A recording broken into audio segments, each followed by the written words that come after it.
GIT की smart class में आप सभी का स्वागत है। और अकाउंटिंग की इस क्लास में आज हम लोग सीखेंगे lesson number 1, basic concept of financial accounting के बारे में। यानी कि आज की क्लास में आपकी टैली की क्लास स्टार्ट होती है और टैली का सिलेबस आज से स्टार्ट होता है। सबसे पहले अगर हम अकाउंटिंग के बारे में बात करें तो अकाउंटिंग का बहुत सारा सॉफ्टवेयर होता है, जैसे बीजी भी अकाउंटिंग कहलाएगा। अगर कोई ऐसा डेटा मिल जाए तो आप बीजी पर भी आप उसकी अकाउंटिंग कर सकते हैं। और प्लस टैली जो सॉफ्टवेयर होती है, इस समय टैली सॉफ्टवेयर का प्रयोग हम लोग टैली प्राइम सॉफ्टवेयर का यूज हम लोग करते हैं। लेकिन यही टैली का प्रयोग हम लोग इसके पहले जो है टैली ERP 9 वाला हम लोग सॉफ्टवेयर का यूज करते थे। लेकिन इसमें जो है उतना फीचर्स नहीं दिया था टैली ERP 9 में जितना कि आपका टैली प्राइम में दे रखा। चूंकि ये अपडेटेड फीचर्स इसमें दिया हुआ है और दूसरी चीज की अपडेटेड इसमें टैली सॉफ्टवेयर है और इसमें उसकी अपेक्षा इसमें बहुत सारे ऑप्शन दे रखे हैं। तो जैसे टैली सॉफ्टवेयर हमको पढ़ना है, टैली सॉफ्टवेयर के बारे में पढ़ना है, अकाउंटिंग के बारे में पढ़ना है, तो यहाँ पे पहला ऑप्शन लिखा हुआ है कि basic concept of financial accounting. Lesson number 1, basic concept of financial accounting. यानी कि फाइनेंशियल अकाउंट का जो बेसिक कॉन्सेप्ट होता है उसी के बारे में आपको पढ़ना है। तो जैसे यहाँ पे लिखा है, इंट्रोडक्शन इसका लिखा है, accounting is the process of classifying, recording and reporting an enterprises business transaction. करा है कि accounting is the process of classifying, यानी कि अकाउंटिंग एक प्रकार का प्रोसेस है, क्लासिफाइंग है। करा कि क्लासिफाइंग करता है, recording and reporting an enterprises business transaction, जो किसी इंटरप्राइजेज के, किसी बिजनेस के ट्रांजेक्शन को रिपोर्ट करता है और रिकॉर्ड भी करता है। अगला ऑप्शन यहाँ पे लिखा हुआ है कि financial accounting is branch of accounting that is primarily concerned with the preparation of financial statement based on the business transaction। करा है कि फाइनेंशियल अकाउंटिंग एक ब्रांच है, एक शाखा है ऑफ अकाउंटिंग, अकाउंटिंग की, दैट इज प्राइमरली कंसर्न, जो कह रहा है कि प्रिपरेशन ऑफ फाइनेंशियल स्टेटमेंट, जो फाइनेंशियल ईयर का या फाइनेंशियल स्टेटमेंट का एक चार्ट है, प्रिपरेशन तैयार करता है और based on the business transaction, जिसका प्रयोग हम लोग बिजनेस के ट्रांजेक्शन को करने के लिए करते हैं, जो बिजनेस के ट्रांजेक्शन पे आधारित होता है। और फिर यहाँ पे बताया जा रहा है कि financial accounting help is determining the result. यानी कि जो फाइनेंशियल अकाउंटिंग होता है वो कह रहा है कि हेल्प का मतलब क्या होता है, सहायता करता है, डिटरमाइनिंग द रिजल्ट, और रिजल्ट का निर्धारण करता है कि हमारे बिजनेस में प्रॉफिट हुआ है कि लॉस हुआ है। समझ में आ रहा है ना। जैसे एक फाइनेंशियल ईयर के बारे में अगर हम बात करें तो फाइनेंशियल ईयर होता क्या है, सबसे पहले आप इसके बारे में समझ लेंगे। 1 अप्रैल से लेकर के 1 अप्रैल, और हम बोल सकते हैं 2023 से हमारा फाइनेंशियल ईयर स्टार्ट हुआ और एंड कब होगा, तो 31 मार्च। कब एंड होगा, 31 मार्च। और 2024, 2000 कितना, 24, इसको हम एक फाइनेंशियल ईयर बोलते हैं। अभी हमारा यही फाइनेंशियल ईयर चल रहा है ना, 23 और 24। जैसे पहले क्या होता था, आपने देखा होगा कि पहले जुलाई सत्र से एडमिशन वगैरह होता था, लेकिन आज सत्र आपका चेंज हो गया है। वही सत्र आपका 1 अप्रैल से स्टार्ट होता है और वो सत्र आपका 31/3 यानी कि 31 मार्च 2024 को जाकर के क्लोज होता है। तो ये एक फाइनेंशियल ईयर होता है जिसके आधार पे हमारी सारी की सारी अकाउंटिंग इसी के आधार पे की जाती है। यानी कि फाइनेंशियल ईयर स्टार्ट कहाँ से हुआ है और प्लस एंडिंग कहाँ हो रहा है, इसी डेट को हम फाइनेंशियल ईयर के नाम से भी जानते हैं। समझ में आ रहा है ना। तो ये हमारा फाइनेंशियल ईयर स्टार्ट होता है किसी भी बिजनेस का, किसी भी कोई बड़े से बड़े बिजनेस हो चाहे छोटे से छोटे बिजनेस क्यों ना हो, उसकी हमेशा अकाउंटिंग इसी डेट से मान करके की जाती है, 1 अप्रैल 2023 से 31/3/2024 तक। अगर 23-24 चल रहा है तो 23-24 अपना जो है फाइनेंशियल ईयर हो जाएगा। 22-23 है तो 22-23 का अलग हो जाएगा, लेकिन डेट वही रहेगा। ईयर आपका चेंज हो सकता है लेकिन डेट आपका क्या होगा, वही रहेगा। अब ये नहीं कि 2025 आएगा तो 4 अप्रैल हो जाएगा, ऐसा कुछ नहीं है। उसमें भी 1 अप्रैल ही जोड़ा जाएगा। कोई दिक्कत? तो यहाँ पे बताया जा रहा है सबसे पहले, देखिए कह रहा है कि किसी इंटरप्राइजेज के बिजनेस लेन देन का वर्गीकरण, इसी को हिंदी में दिया है, कह रहा है कि किसी इंटरप्राइजेज के बिजनेस लेन देन का वर्गीकरण, रिकॉर्डिंग और रिपोर्टिंग का प्रोसेस हमारा क्या कहलाता है? अकाउंटिंग कहलाता है। और फिर कह रहा है कि फाइनेंशियल अकाउंटिंग की वह ब्रांच है, वह शाखा है, जिसका प्राइमरी उद्देश्य उस बिजनेस के फाइनेंशियल लेन देन के आधार पर फाइनेंशियल स्टेटमेंट तैयार करना है। मतलब 1 अप्रैल से लेकर के और 31 मार्च तक अपने बिजनेस में आपने क्या क्या लेन देन किया, उसकी एक स्टेटमेंट बनती है। बोलिए, बनती है कि नहीं बनती है? उसी को रिकॉर्ड किया जाता है। और कह रहा है कि फाइनेंशियल अकाउंटिंग के द्वारा हम उस बिजनेस के रिजल्ट यानी कि हानि और लाभ का भी पता लगा सकते हैं। किसके माध्यम से? स्टेटमेंट के माध्यम से। जो एक फाइनेंशियल ईयर में हमारा जो स्टेटमेंट तैयार हुआ है, उस स्टेटमेंट के जरिए हम यह पता लगा सकते हैं कि हमारे बिजनेस में प्रॉफिट हुआ है कि लॉस हुआ है। और कह रहा है कि फाइनेंशियल अकाउंटिंग के द्वारा हम अकाउंटिंग अवधि के समाप्त होने पर उसकी वित्तीय स्थिति का भी पता लगा सकते हैं। देखिए वित्तीय स्थिति, फाइनेंशियल पोजीशन, जैसे मान के चलिए कि हम कैसे किसी से बोलते हैं कि यार चलो कुछ काम किया जाए, कुछ पैसा तुम लगाओ, तो कहता है नहीं यार, फाइनेंशियल कंडीशन बड़ा खराब चल रहा है, इस ठंडी के मौसम में फाइनेंशियल कंडीशन बड़ी खराब चल रही है, मतलब उसके पास उतना व्यवस्था नहीं है, आर्थिक स्थिति उसकी कमजोर है। वही कह रहा है कि जब फाइनेंशियल ईयर जब समाप्त होता है, कब समाप्त होता है? 31 मार्च 2024 को जब समाप्त होगा, तो हम ये पता करेंगे कि हमारी बिजनेस में जो भी हानि लाभ हुआ है, चाहे उसकी वित्तीय स्थिति क्या है, मतलब हमारा व्यापार किस तरीके से आगे निकला हुआ है, चाहे किस तरीके से मतलब इंप्रूवमेंट हुआ हो, वो आसानी तरीके से हम इसके बारे में पता लगा सकते हैं। जैसे बिजनेस नाम से संबंधित होगा, बिजनेस का हिंदी होता है व्यापार। बिजनेस होता क्या है? बोलिए, बिजनेस के बारे में कोई बताएगा? What is business? ये सब अकाउंटिंग है। और आपके जो है कॉमर्स के सिलेबस में ये पूरा है। कॉमर्स इसमें कुछ पढ़ता है, कोई लोग पढ़ते हैं कॉमर्स? क्यों कॉमर्स पढ़ते हैं? कॉमर्स किसी का नहीं है। बिजनेस क्या होता है, बिजनेस के बारे में कोई बताएगा? लेन देन को बिजनेस कहते हैं। What is business? देखिए बिजनेस का एक सिंपल शब्द है, बिजनेस का बहुत ही छोटा सेंटेंस है कि लाभ कमाने के उद्देश्य से किया गया कार्य, लाभ कमाने के उद्देश्य से किया गया कोई भी काम बिजनेस कहलाता है। कोई भी काम आप करिए, अगर उससे आपको प्रॉफिट हो रहा है, वही आपके लिए बिजनेस। फॉर एग्जाम्पल, जैसे इंस्टीट्यूट है कि नहीं है, इसी तरीके से मान के चलिए कि एक दुकान आदमी करता है, तो क्या ये चीज मान करके करता है क्या कि हमारा लॉस होगा? बोलिए, कभी भी आप ऐसा मानेंगे कि हमारे बिजनेस में प्रॉफिट होगा ही नहीं, नहीं कर पाएंगे बिजनेस। कर पाएंगे? इसलिए पहले ही हार नहीं मानना चाहिए कि हमारे बिजनेस में लॉस होगा। हो सके कि प्रॉफिट भी हो सके, लेकिन पहले ही मान लेंगे तो बिजनेस कर पाएंगे? तो बिजनेस का मतलब होता है व्यापार, यानी कि वह मतलब मान के चलिए कि लाभ कमाने के उद्देश्य से किया गया कोई भी काम आपका बिजनेस ही कहलाता है। और जब तक हम बिजनेस करेंगे नहीं, तब तक हानि और लाभ का पता कैसे चलेगा? बोलिए, चलेगा? तो वही इसमें बताया जा रहा है सबसे पहले। अभी तो मैंने आपको केवल फाइनेंशियल अकाउंटिंग के बारे में बताया, यहां तक किसी को कोई प्रॉब्लम? यहां तक प्रॉब्लम है किसी को? अरे बोलो कुछ। चलिए, अगला क्या लिखा है? Objective of financial accounting. Objective का मतलब होता है विशेषताएं, उसका उद्देश्य क्या है, उसकी विशेषताएं क्या है, किसकी? फाइनेंशियल अकाउंटिंग की। यानी कि फाइनेंशियल अकाउंटिंग के बारे में अगर हम बात करें, तो यहाँ पे इसकी विशेषताओं के बारे में यहाँ पे डिस्कस किया गया है।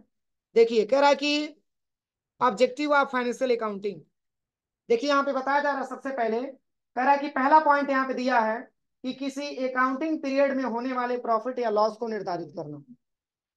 बिजनेस का, हमारे व्यापार का और फाइनेंशियल अकाउंटिंग का ये पहला मुद्दा हमारे पास आता है। ये पहली विशेषताएं आती है हमारी कि यहाँ पे सबसे पहले कह रहा है कि किसी भी अकाउंटिंग पीरियड में होने वाले प्रॉफिट या लॉस को क्या करता है? वो निर्धारित करता है।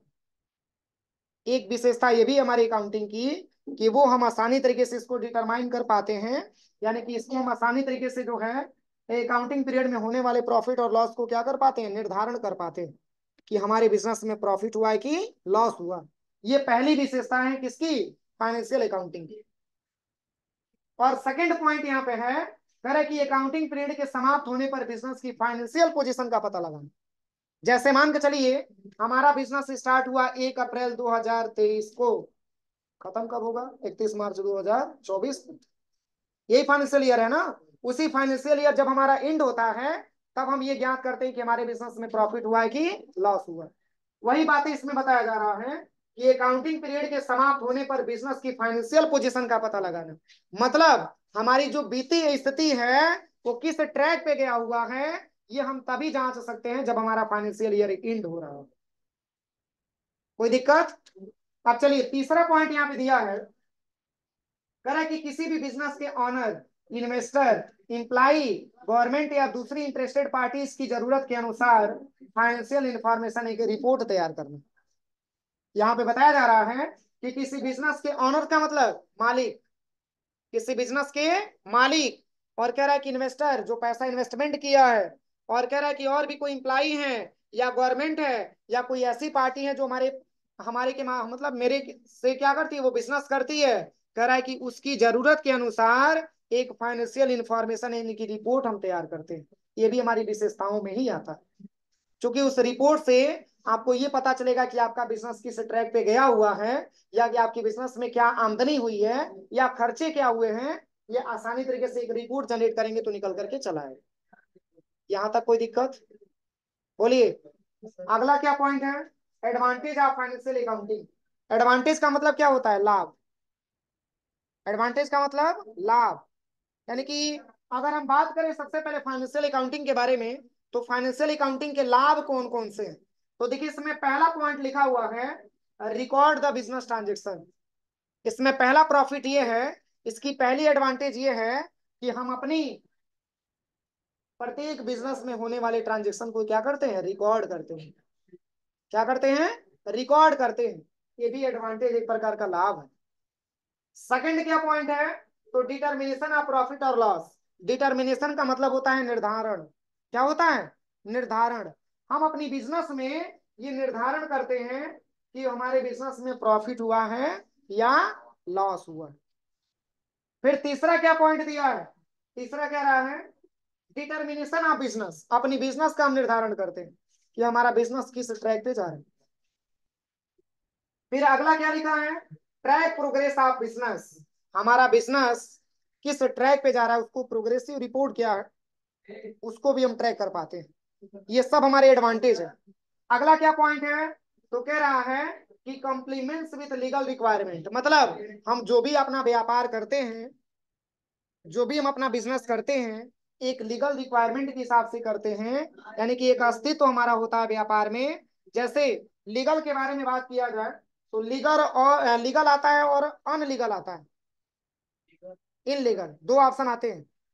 तो जैसे लीगल के बारे में हम बात करें तो जैसे मान के चलिए कि यहाँ पे लिखा है कॉम्प्लीमेंट्स विद लीगल रिक्वायरमेंट, मतलब दो तरीके से इसमें ऑप्शन होते हैं। जैसे मान के चलिए आप, अगर आपसे पूछा जाए कि पटना में सबसे बढ़िया मिठाई का दुकान कौन सा है, सबकी अलग अलग पसंद होगी ना। साई स्वीट्स, जैसे for example Sai sweets. Sai sweets को आप क्यों जानते हैं, क्योंकि उसका एक अस्तित्व है, उसका एक प्रमाण है कि मिठाई बहुत अच्छा बना करके देता है। उसकी एक रिक्वायरमेंट है कि मिठाई बहुत अच्छा बना करके देता है। सही है।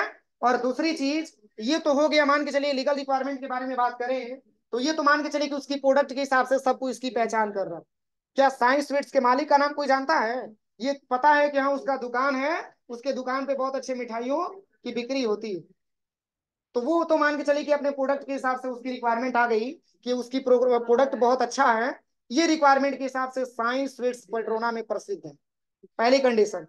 दूसरी चीज कि मान के चलिए आप इंस्टीट्यूट में आपने एंट्री किया और आप बोल रहे हैं कि नहीं हम जो है सर्वे स्तर से ही पढ़ेंगे, दूसरे स्तर से नहीं पढ़ेंगे। फॉर एग्जाम्पल मैं बता रहा हूँ, तो एक अस्तित्व आपका मिलेगा कि ये टीचर की क्वालिटी बेहतर है, यानी ये टीचर अच्छे पढ़ाते हैं इसलिए सबको इन्हीं को लाइक कर रहा है, इसलिए हम सबको इसी से पढ़ना चाहता है। तो इससे क्या समझ में आया, एक तो आपका ये है कि मान के चलिए कि आपको सामान बढ़िया मिला तो आप उसको जाने, और दूसरा ये है कि आपका जानकारी बेहतर मिला और इनकी रिक्वायरमेंट बहुत ज्यादा है, तब जाकर के आपने इसको क्या किया, अट्रैक्ट किया, पकड़ा कि हम इन्हीं टीचर से पढ़ेंगे। तो ये लीगल रिक्वायरमेंट की जानकारियां होती हैं जिसके माध्यम से हम अपने बिजनेस को चला पाते हैं, ये भी एडवांटेज में ही शामिल होता है। अब अगला क्या दिया है, अगला लिखा हुआ है डॉक्यूमेंट्री एविडेंस। का मतलब ये होता है कि जब हम बिजनेस करेंगे तो हमारा पूरा दस्तावेज, पूरा डॉक्यूमेंट कंप्लीट होना चाहिए। और एविडेंस का मतलब होता है प्रूफ, प्रमाण। जैसे मान के चलिए कि मैं किसी का नाम पूछूं तो अपना नाम जरूर बताएगा, अपने पापा का नाम जरूर बताएगा, बताएगा कि नहीं बताएगा, तो वो एक एविडेंस मिला।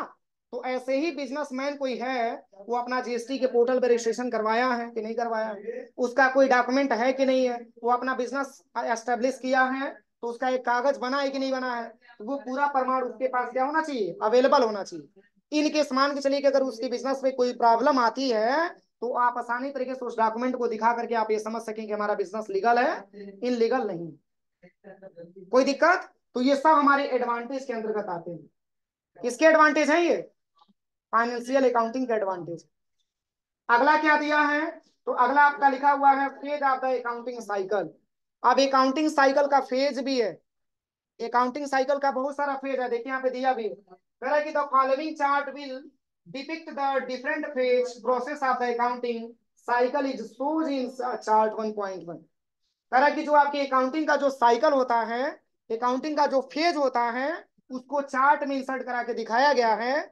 और इस चार्ट को समझ करके आप समझिए कि फाइनेंशियल, या फिर मान के चलिए कि जो आपका क्या होता है, जो अकाउंटिंग का जो प्रोसेस होता है, अकाउंटिंग का जो साइकिल होता है, उसके कितने फेज होते हैं और किसका क्या वर्क होता है। तो देखिए यहाँ पे जो है, यहाँ पे बनाया गया एक प्रकार का चार्ट बनाया गया है, और चार्ट को समझिएगा आप लोग। देखिए पहला इसमें लिखा हुआ है अंडरस्टैंडिंग द ट्रांजेक्शन। ट्रांजेक्शन का मतलब होता है लेन देन। ट्रांजेक्शन का मतलब क्या होता है, लेन देन। जैसे मान के चलिए आपने हमको पैसा दिया और हमने आपको सामान बेच दिया, एक प्रकार का लेन देन हुआ, ठीक है। किसी से पैसा 10,000 रुपया पाना था, वो पैसा आपको दिया, आप उस पैसे को रिसीव कर लिए, लेन देन है, ठीक है ना। या फिर मान के चलिए कि जो भी ऐसे ट्रांजेक्शन होते हैं, ट्रांजेक्शन का मेन हिंदी आपका लेन देन ही होता है, जो एक या एक से अधिक व्यक्तियों में पाया जाता है। अकेले तो ट्रांजेक्शन हो नहीं पाएगा, इसके लिए दो व्यक्तियों का इन्वॉल्व होना जरूरी है। अरे एक रिसीवर होगा तो एक गिवर होगा, या एक गिवर होगा तो दूसरा रिसीवर होगा। एक सेल होगा, जैसे मान के चलिए कि कोई सेल कर रहा है तो कोई परचेज करने वाला होगा। तो एक दूसरे के क्या होते हैं, समान, मतलब एक दूसरे के समान होते हैं। और ट्रांजेक्शन तभी कंप्लीट हो पाता है जब दो व्यक्ति शामिल होते हैं।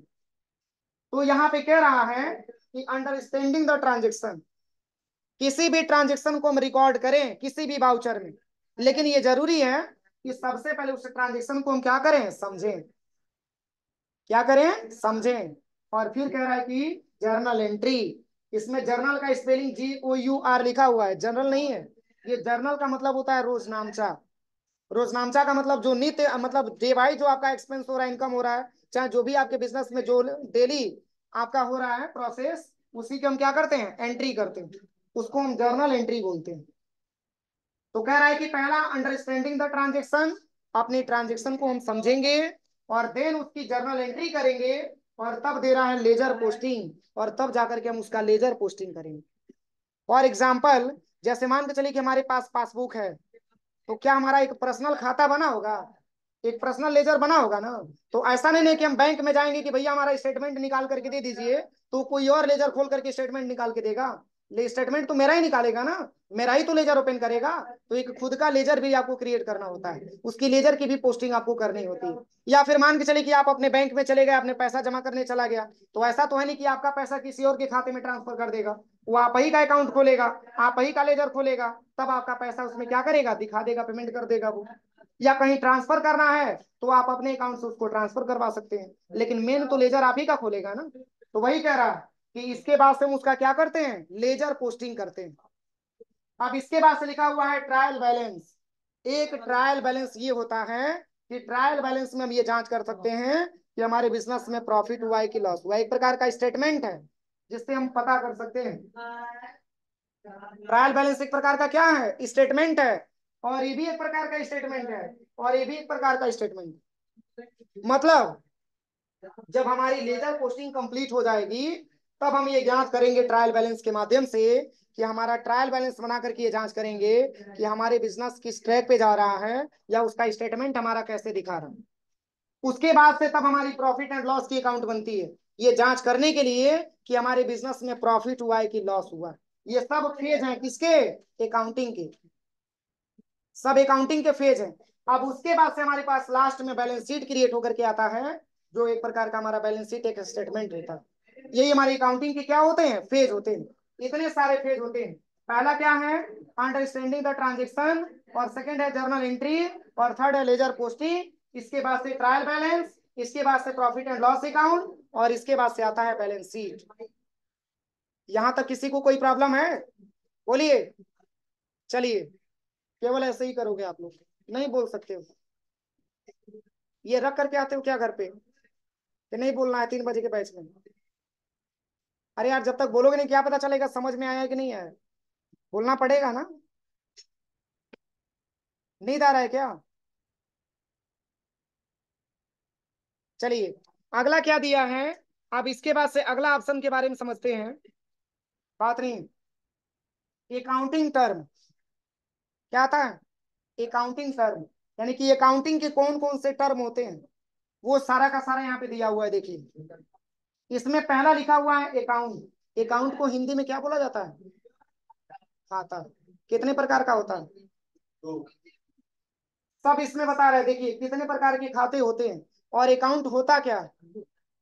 देखिए, सबसे पहले यहाँ पे लिखा हुआ है अकाउंटिंग टर्म है अकाउंट। देखिए, चूंकि हम जब अकाउंटिंग करेंगे अपना, तो हम एक बिजनेस के बारे में बात करें तो हम अपना बिजनेस के माध्यम से मान करके इसमें सारा का सारा अकाउंटिंग हम करते हैं। कि हमने एक बिजनेस स्टार्ट किया तो उस बिजनेस में हमारा क्या क्या, मतलब कैसे कैसे हमारा पूरा स्टेटमेंट तैयार हुआ, या कैसे हमारा बिजनेस आगे बढ़ा, उसमें कितने एक्सपेंस हुए, कितने इनकम हुए, ये सारा का सारा इसी के आधार पे चलता है। तो सबसे पहले यहाँ पे लिखा हुआ है अकाउंट। अकाउंट का मतलब होता है खाता। देखिए, इसमें बताया जा रहा है, कह रहा है कि अकाउंट किसी बिजनेस के ट्रांजेक्शन का एक ऐसा स्टेटमेंट है जिसका प्रभाव किसी पार्टिकुलर एसेट्स, लाइबिलिटी, एक्सपेंस या इनकम पर पड़ता है। ये चारों शब्द बहुत इंपॉर्टेंट है। एसेट्स, लाइबिलिटी, एक्सपेंस, इनकम पर पड़ता है। और कह रहा है कि example cash account, bank account इत्यादि। अब एसेट्स क्या होता है, लाइबिलिटी क्या होता है, एक्सपेंस क्या होता है, और इनकम क्या होता है। और ये चारों जरूरी हमारे बिजनेस के लिए, चारों जरूरी हमारे बिजनेस के लिए। तो पहला अगर हम एसेट्स के बारे में बात करें तो एसेट्स का मतलब होता है संपत्ति। वे सभी अस्थाई या अस्थाई वस्तुएं जो हमारी बिजनेस को चलाने में मदद करती, ऐसे सभी वस्तुओं को हम एसेट्स नाम देते हैं। एक प्रकार की संपत्ति होती। और एसेट्स दो प्रकार का होता है, एक आपका करेंट होता है और एक आपका फिक्स होता है। इसके बारे में डिटेल आगे पढ़ाएंगे। इसके बाद से लाइबिलिटी का मतलब क्या होता है? दायित्व, कर्ज। जैसे मान के चलिए, आपने बिजनेस कर लिया, आपने पूंजी लगा दी, 10 लाख रुपया आपके पास है, और किसी सप्लायर के पास आपने लेके गया कि भैया हमारे पास 10 लाख रुपया है और हम बिजनेस स्टार्ट करना चाहते हैं। क्या 5 लाख रुपया बाकी लगा करके टोटल 15 लाख रुपए का सामान दे सकते हैं? बोलिए। तो अगर 10 लाख रुपया दिया जाएगा तो क्या 5 लाख, अगर हमारा क्रेडिट अच्छा है तो क्या 5 लाख रुपया बकाया नहीं लगाएगा? तो वो डेट देगा कि कब आप पैसा रिटर्न करेंगे। तो वो पैसा 5 लाख रुपया हमारे ऊपर लाइबिलिटी होता है, जो पैसा आपको निकट भविष्य में जमा करना होता है। ऐसा तो है नहीं कि उस पैसे को आप मना लीजिए या छुपा लीजिए, वो तो पैसा आपके ऊपर कर्ज है ना, वो पैसा आपको देना ही देना है। तो उसको हम अकाउंटिंग की लैंग्वेज में लाइबिलिटीज के नाम से जानते हैं। कोई दिक्कत? अब इसके बाद से आता है एक्सपेंस। और एक्सपेंस का मतलब होता है खर्चा। क्या बिजनेस किए हैं तो खर्चा नहीं होगा आपके बिजनेस में? बोलिए। तो वो एक्सपेंस को, मतलब खर्च को अकाउंटिंग के लैंग्वेज में एक्सपेंस के नाम से जाना जाता है। और एक्सपेंस होगा तो क्या इनकम नहीं होगा? होगा कि नहीं होगा? तो इन चारों पे पड़ता है इसका प्रभाव, यानी कि पार्टिकुलर विशेष रूप से हमारे एसेट्स पे भी इसका प्रभाव पड़ता है, और पार्टिकुलर लायबिलिटीज पे भी पड़ता है, और पार्टिकुलर इनकम और एक्सपेंस पर भी पड़ता है। ये सारे के सारे इफेक्ट हमारे पड़ते हैं किस पे? हमारे बिजनेस पे। और यही एक प्रकार के हमारे क्या होते हैं? अकाउंट होते हैं। चलिए यहीं तक, फिर हम लोग यहाँ कल बिजनेस से पढ़ना स्टार्ट किया जाएगा, ठीक है।